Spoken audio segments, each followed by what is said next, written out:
Hi students, welcome to 165 GTS Chemistry Classes. This is JAYARAM, your chemistry faculty.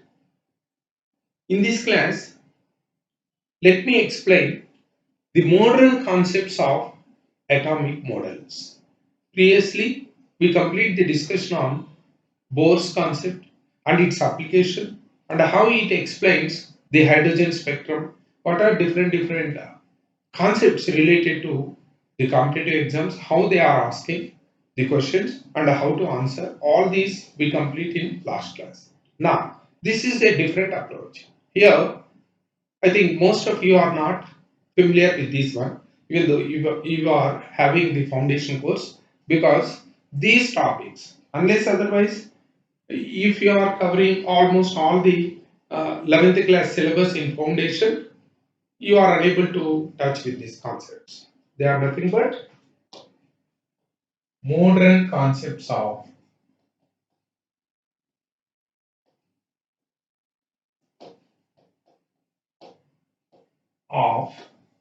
atomic models. And first, let me introduce all these modern concepts. And the concepts are proposed by who proposed all these? These concepts, one after the other, one by one, they introduced, and that is nothing but an evolution in the development of the atomic structure has been observed. Here, first one is de Broglie, and this scientist, he is very familiar for his wave equation. And here, after proposing this wave equation, he is now considering atom, that is electron, as dual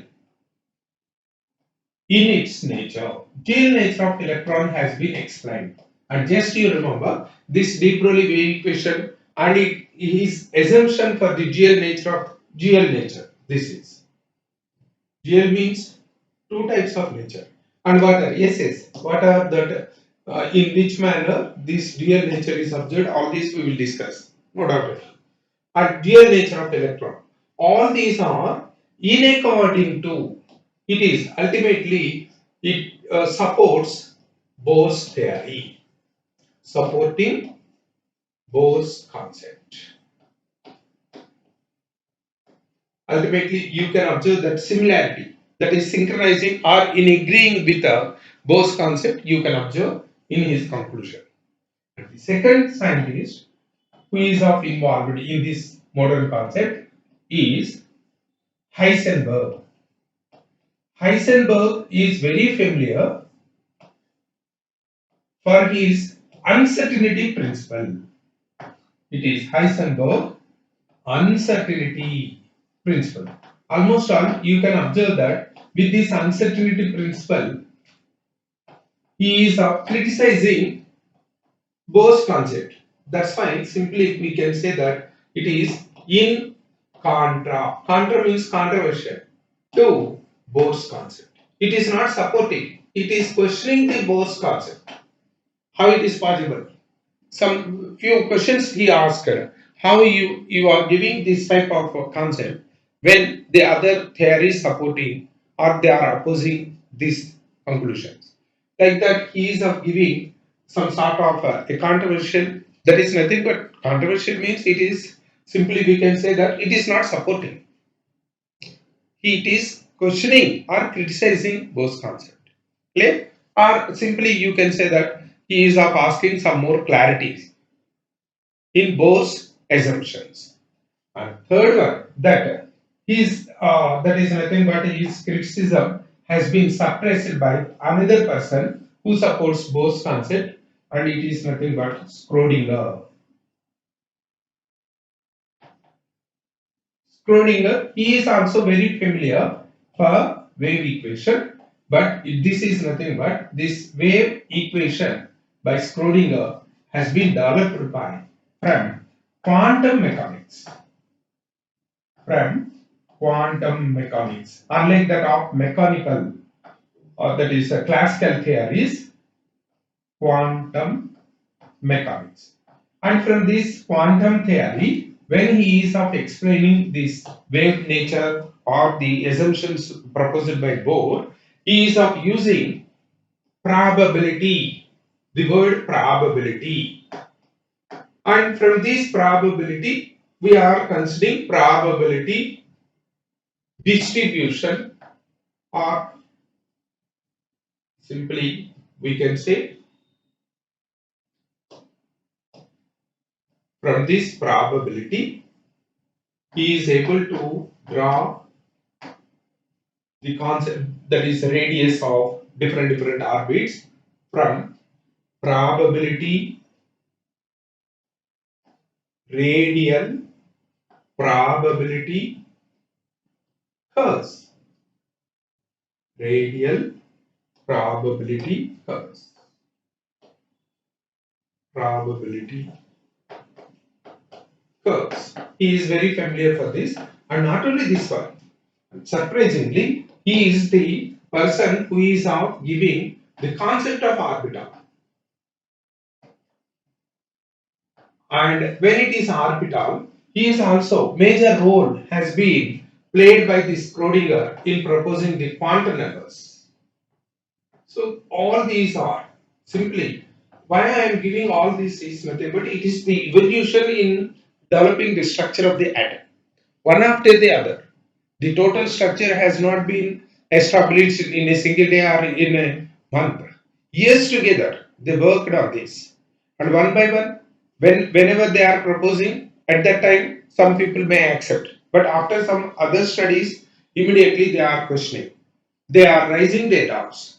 And each and every doubt has been explained successfully. And finally, we are having the atomic model, what we are studying nowadays.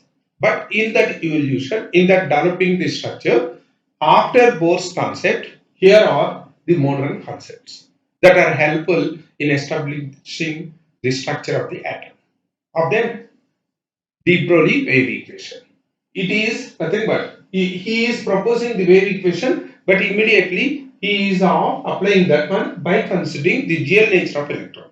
In this class, first let me explain what is de Broglie's wave equation and how he derived it, and then after, with the help of that one, how he explained the atomic structure in according to Bohr's theory.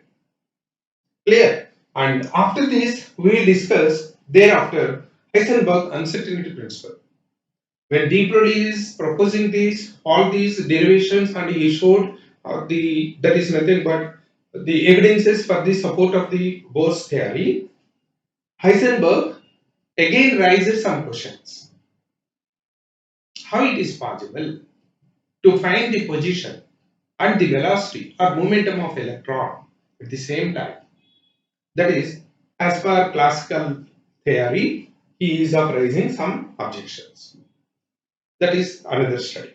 And thereafter, to suppress, or that is to overrule this, or to as an explanation, simply we can say Schrödinger proposed another theory, but here he is not only following these classical laws, he is applying the quantum mechanics. When quantum mechanics applied, probabilities are erupted. And then when probability is there, he is very familiar for wave equation, radial probability curves, concept of orbital, and quantum numbers. And this is another study. These are the three modern concepts. One by one, let us clear. First one is nothing but de Broglie's wave equation.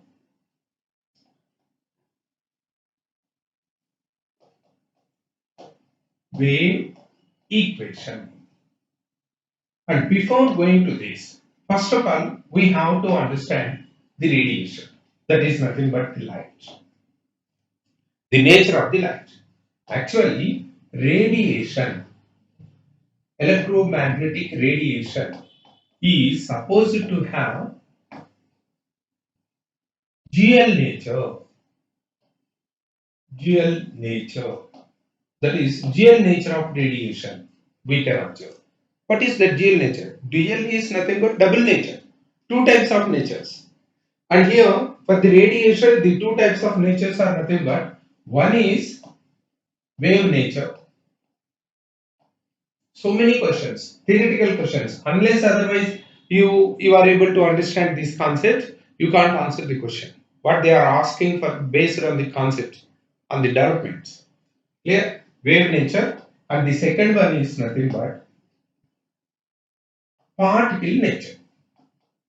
And just we observe, dear students, when we are considering the wave nature and the particle nature, both these two in radiation, we have to show some proofs.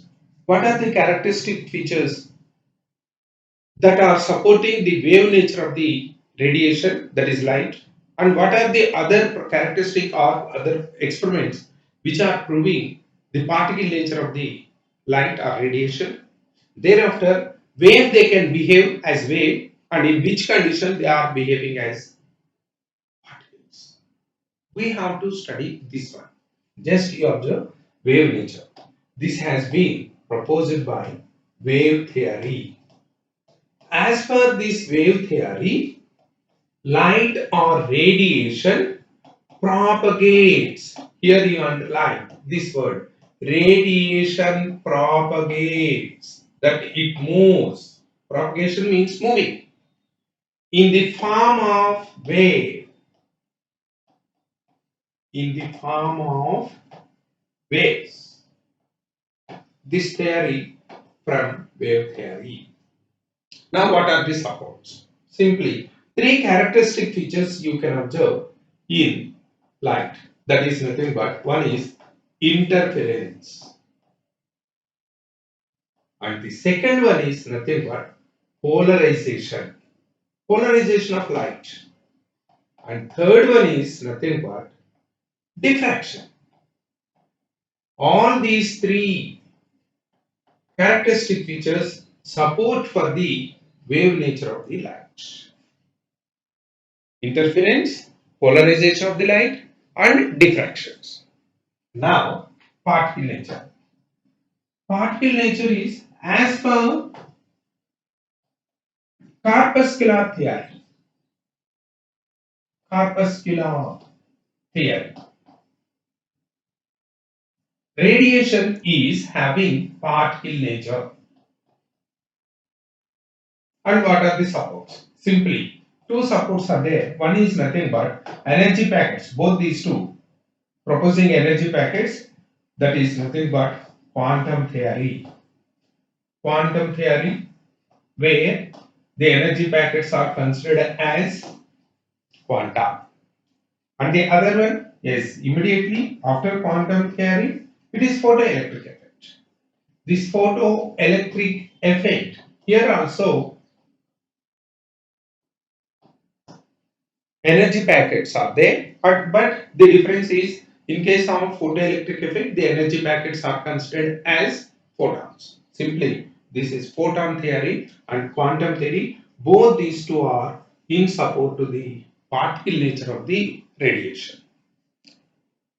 Clear? And now, in actually, where we can observe the wave nature and particle natures. Wave nature and particle nature. Just you remember, when the radiation interact, very important. When the radiation interact with any matter, with a matter, then it behaves like particle. Particle nature is observed. When it interact with the matter, it behaves. Its particle nature can be observed. Clear? Now, when we can observe the wave nature? Simply, when radiation is moving, that is nothing but radiation in propagation. Propagation is nothing but just it is nothing but moving. It is of having the wave nature. So altogether here the theories that are proposing the nature of the light. Wave theory proposes wave nature of the light. Corpuscular theory proposing the particle nature. Both these two, both are accepted. That's why we are considering GL nature of the radiation. GL means both natures. Depending on the time demands, depending on the situation. And that situation is when the radiation is interacting with any substance or any material, matter, then it is behaving like particle. That's why energy packets absorbed by the matter when the light fall on it. Or when it is in propagation, that is when it is moving, it behaves like a wave. And what are the characteristic features that support the wave nature? These are the characteristic features. And then what are the theories that is characteristic features that supports the particle nature? These two, photoelectric effect and quantum theory. These two are supporting for the particle nature. So altogether, all these characteristic features we can observe in light. That's why simply we are saying that light is having dual nature. Clear? And with this inspiration, now de Broglie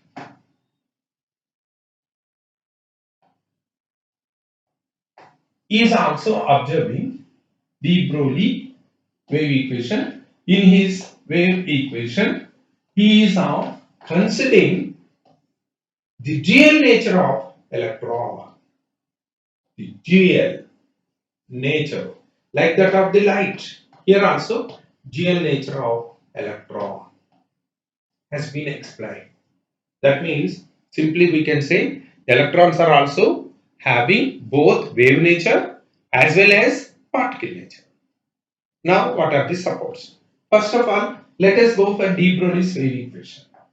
And as per de Broglie, it is very important. His proposal: every particle matter, every particle matter in motion. Motion means in moving condition, behaves like a wave. This is main postulate of de Broglie's wave equation or wave theory. Every particle matter in motion, that is when it is moving, it is particle matter. Means particle nature is there. But when it is moving, it behaves like a wave. That is the main theme of de Broglie's concept. Now, as per his assumption, now the particles like electrons, particle like electron in propagation. Propagation means in moving, will associate with a wavelength. Why it is supposed that is nothing but associated with wavelength? Because his assumption is every particle matter in motion behave like a wave. So when already in beginning classes we learned what are the wave characteristic features. The first one, the characteristic feature of wave is perceived wavelength.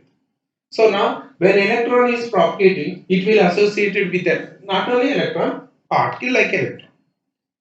When it is moving, it will associate it with a wavelength, and its value, that wavelength is given as lambda is equal to h by mv. This equation is very familiar as de Broglie's wave equation.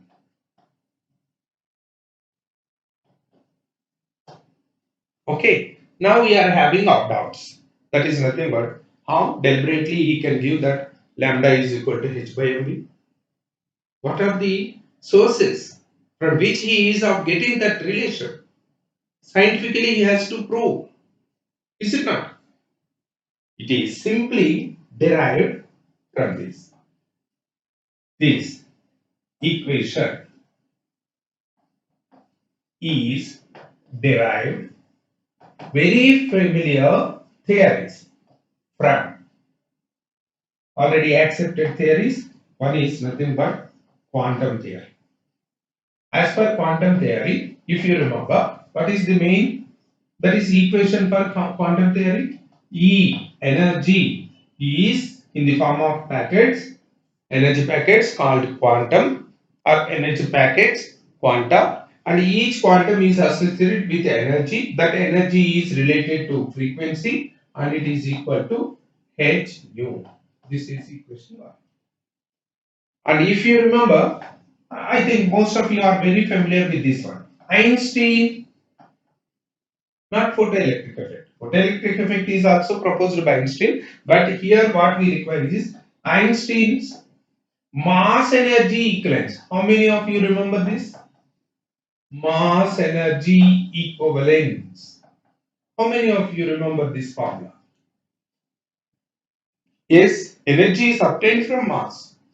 How much mass we are taking? How much of energy we are getting? That is given as E is equal to mc square. E is equal to m is nothing but mass of the substance and c is mc square. It is very familiar. We know this E is equal to mc square. Mass energy equivalence. This is equation 2. And now let us draw from these two, equation 1 and 2. From equation 1 and 2. What we can conclude? One is E is equal to h nu, left hand side, E. Here E is equal to mc square. So from 1 and 2 we can write h nu is equal to mc square. And when we are rewriting this, this can be written as h nu by c. H nu by c. One c is taken to this side is equal to mc. But immediately you have to recall c.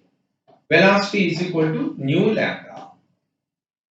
And now when it is c is equal to nu lambda, one c, that is this one, we can replace with nu lambda. Then h nu by c is equal to nu lambda. And these two, nu and nu, cancel. Now we are getting lambda is equal to, sorry, here we forget to write, is equal to m nu lambda. So now when it is replacing this nu will be cancelled. Now from this, lambda is equal to h by, along with this m and c. Here c is nothing but light velocity, but if any particle, m is nothing but the mass of the particle moving. If the particle is moving with velocity v, then instead of c we can use the new value, that is nothing but we can write lambda is equal to h by m.